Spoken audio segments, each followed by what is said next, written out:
How do you read this current situation, ma'am? It doesn't seem to be abating. People in positions of real responsibility within the new system in Bangladesh, are making open calls for violence, severing India's northeast, throwing out the Indian envoy there. How do you read this? How much of a threat is this, ma'am? This is a very serious security challenge, and I think the genesis of it is that the events of last July, when Prime Minister Sheikh Hasina was ousted and was forced to come to India, the genesis is the support by Pakistan through the Jamaat-e-Islami. And the Jamaat-e-Islami, which is, of course, as you know, the radical Islamist organization, political party in Bangladesh, the Jamaat-e-Islami is and remains the power behind the throne.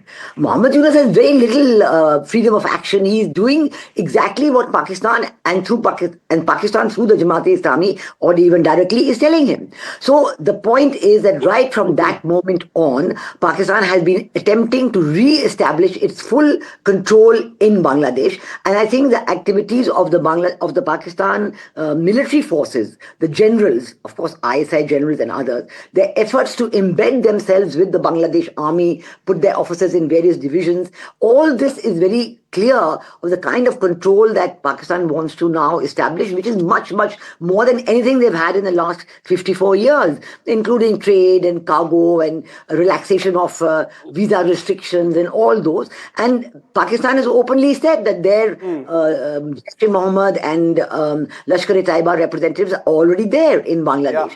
Yeah. The attacks on the northeast, the references to the northeast, right from day one when these processions were taking place, there was this slogan being carried, we are now going to holiday in Arunachal Pradesh, we're now going to go to Assam. So this objective of bringing in the challenges to India's sovereignty and territorial integrity in the northeast has also been part of the narrative. Yeah. And this part of the narrative is an open invitation to the Northeast Indian insurgent groups to come to Bangladesh to recreate the support that they enjoyed during the time of 2001, 2006. Right. Those are the years I was High Commissioner there, so I saw it very well at that time. And the social media already says that Paresh Barua is perhaps already in Dhaka or somewhere else. Okay. So this combined strategy that is very much being played out, and the logical conclusion of that is to prevent the Awami League, because Awami League support is still intact.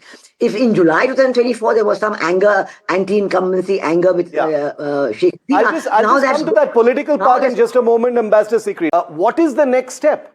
Is this a stalemate? Is it going to get worse in Bangladesh? Should India impose some costs or consequences? What are those then? Well, I think first of all, we must remember that what your panelist, a journalist from Bangladesh, is saying is not borne out by the facts at all. He called the judicial process transparent, and this was done by judges who were, brought in by the Jamaat-e-Islami after the legally appointed judges were displaced by a mob. There's a complete mobocracy and anarchy in Bangladesh. The interim government is not authorized to do any of all this. The interim regime is only supposed to be there for 90 days and to have elections and to have a non-party caretaker government. None of these conditions were fulfilled by the Bangladesh. Secondly, I think the whole question of saying that they can say what they want about India, talk about Northeast India, they taking over the state, and if India says something about Bangladesh, it becomes interference in internal affairs. This is a two-way street. You must remember that, because India and Bangladesh are close neighbors. The security of what happens in India is very much affected by what has happened in Bangladesh. The way that you have been killing the minorities, and then your Muhammad Yunus says, this is fake news from India. When the world is recognizing that the Buddhists, the Hindus, the Christians, the Sufis, the Ahmadiyyas have been lynched and raped and their properties taken over and their jobs again taken back by a mob. A mob surrounds the Hindu teacher and forces her to resign. So this is what is happening in Bangladesh. The way ahead, I think, is very clear.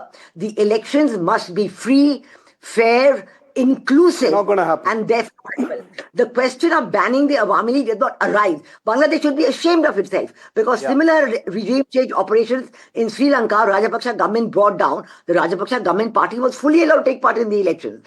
In Nepal, regime change operation, Oli government brought down. The Oli, their party is fully allowed to take part in the elections happening in March. Yeah. So why is it in Bangladesh you want to ban parties and you want to pretend that you're democratic when actually you're not? This is, and unless the elections are free, fair, inclusive, and credible, they will not be accepted by the people of Bangladesh. And Yeah. there will be India, continued yeah. instability and insecurity. And that Well is said. what No, no. India is very I think that's a very, very important point. I am just very skeptical about whether elections can be free and fair. Certainly not in the current They have to circumstances. There is ensure no they are. trust. That is going to be the first Bangladesh part. is a Ensure. country in free fall. Mobocracy is the word that you used, Ambassador Sikri, and I think that applies very clearly. So there is not just a trust deficit. There is a security deficit right now between India and Bangladesh, and it's not something that we can ignore. Like I said, there are elections happening in Bengal, in Assam, in the next few months. A small little spark can trigger big things.